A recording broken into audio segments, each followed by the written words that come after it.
while Tesla and BYD were locked in what everyone thought was the only battle that mattered. Something else was happening. Something quiet. Something no one was paying attention to. In the final months of 2022, in a country the world had written off as technologically stuck in the past, an abandoned factory started making noise again. This wasn't supposed to happen. Russia was facing sanctions. Foreign companies had pulled out. The smart money said they'd fall further behind, not catch up. But in the cold and the silence, in an old Renault plant that should have stayed dead, engineers were asking a question that would change everything. The Moscovich 3E wasn't announced with fireworks. No Super Bowl ads. No Elon Musk tweets. It just appeared. And when people finally looked at the specs, something didn't add up. Because here's what they were claiming: a 400 to 500 kilometer range, battery options of 55 or 66 kilowatt hours, 80% charge in 30 minutes, an SUV body built for the kind of weather that turns most cars into expensive paperweights, and a price point that made absolutely no sense. Roughly 20 lakh rupees, half of what Tesla charges, a fraction of BYD's mid-range models. The first reaction from industry analysts wasn't excitement. It was suspicion. How could Russia, a country most people associated with outdated Ladas and Cold War engineering, suddenly produce an EV that matched premium vehicles on range and charging speed while undercutting everyone on price? It felt impossible, but the numbers were real. And that's when the question stopped being, how did they do this, and started becoming something far more uncomfortable. What if the entire EV industry has been optimizing for the wrong thing? Because while Tesla spent years perfecting autopilot features that cost extra and only work on certain roads, while BYD poured billions into blade battery technology that pushed prices higher, Moscovich was solving a different problem. They weren't asking, what's the most advanced thing we can build? They were asking, what does a person actually need? The answer was brutally simple. People need to get from point A to point B without stopping every 200 kilometers. They need a car that doesn't require a bank loan. They need something that won't break down when the temperature drops below freezing or when the road turns to gravel. No one was asking for a car that parallel parks itself. They were asking for a car that just works. This is where the story starts to get uncomfortable. Because the Moscovich 3E didn't just offer these things, it proved that you could deliver them without the massive price tags, without the Silicon Valley hype, without pretending that every car needs to be a rolling computer. The SUV design was angular and tough, not sleek and showy. The interior was minimalist, not packed with screens.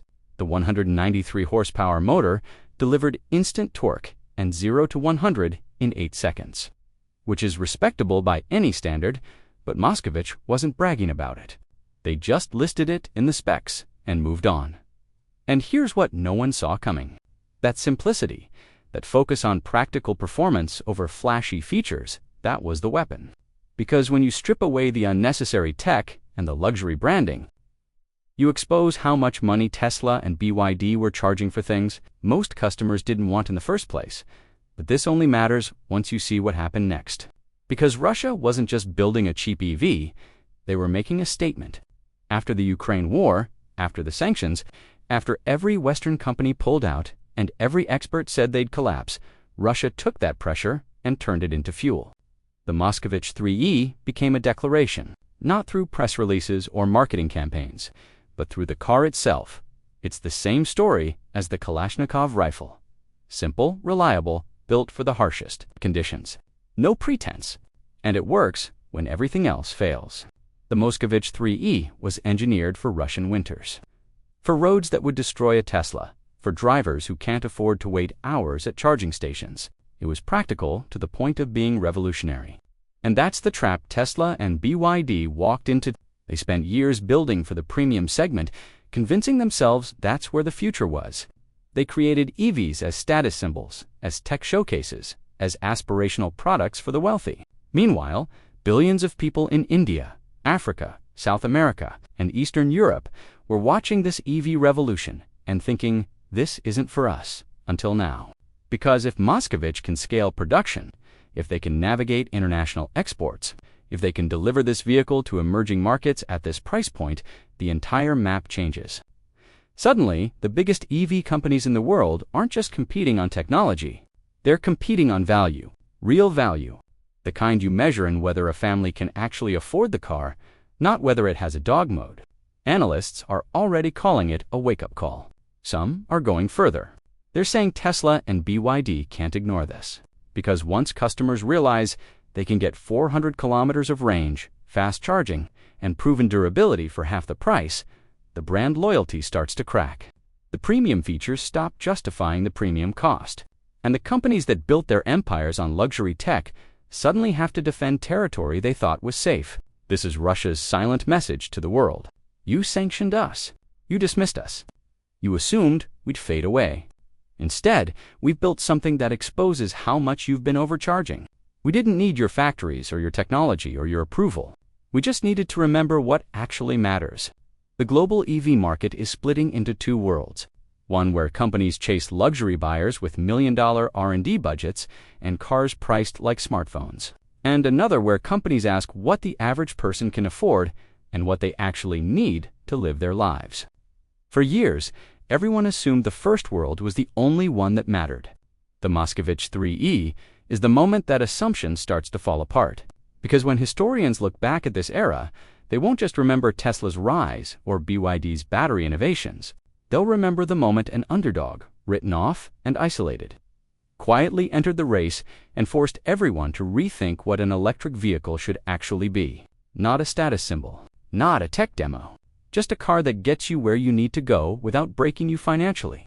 And the question that reframes everything is this: what happens when affordable and reliable beats expensive and advanced? What happens when the future of EVs isn't decided in Silicon Valley or Shanghai, but in the places where people just need transportation? The Moscovich 3E doesn't answer that question. It just makes it impossible to ignore. The timing of all this matters more than it seems, because the Moscovich 3E didn't just appear randomly. It arrived at the exact moment when cracks were already forming in the EV dream that Tesla and BYD had been selling. People were starting to ask uncomfortable questions. Why does my Tesla need a software update to fix basic functions? Why am I paying extra for features I'll never use? Why does the range drop by 40% in cold weather? Why are replacement batteries almost as expensive as buying a new car? These weren't hypothetical complaints from online forums. These were real problems affecting real customers who'd spent their savings on vehicles that were supposed to represent the future. And while those questions were piling up, Moscovich was in that old factory, building answers. The engineers working on the 3E weren't trying to reinvent transportation. They were trying to solve transportation. There's a difference. Reinventing means adding things, complexity, features that sound impressive in a keynote speech. Solving means stripping everything down to what actually works and making sure it works every single time, in minus 30-degree weather, on roads that barely qualify as roads, for drivers who can't call a mobile service unit when something breaks. This is what people miss when they look at the specs and just see lower numbers than a Tesla Model S or a BYD. They're comparing the wrong things.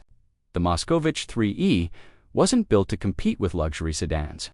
It was built to replace every mid-range combustion engine vehicle in markets where EVs were still considered a rich person's toy.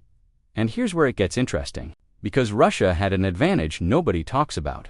Desperation breeds clarity. When you're cut off from global supply chains, when foreign partners abandon you, when sanctions make it impossible to import key components, you can't build a car the way everyone else does.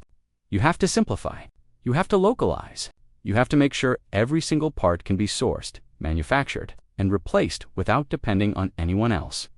The timing of all this matters more than it seems, because the Moscovich 3E didn't just appear randomly. It arrived at the exact moment when cracks were already forming in the EV dream that Tesla and BYD had been selling. People were starting to ask uncomfortable questions. Why does my Tesla need a software update to fix basic functions? Why am I paying extra for features I'll never use? Why does the range drop by 40% in cold weather? Why are replacement batteries almost as expensive as buying a new car? These weren't hypothetical complaints from online forums. These were real problems affecting real customers who'd spent their savings on vehicles that were supposed to represent the future. And while those questions were piling up, Moscovich was in that old factory, building answers. The engineers working on the 3E weren't trying to reinvent transportation. They were trying to solve transportation. There's a difference.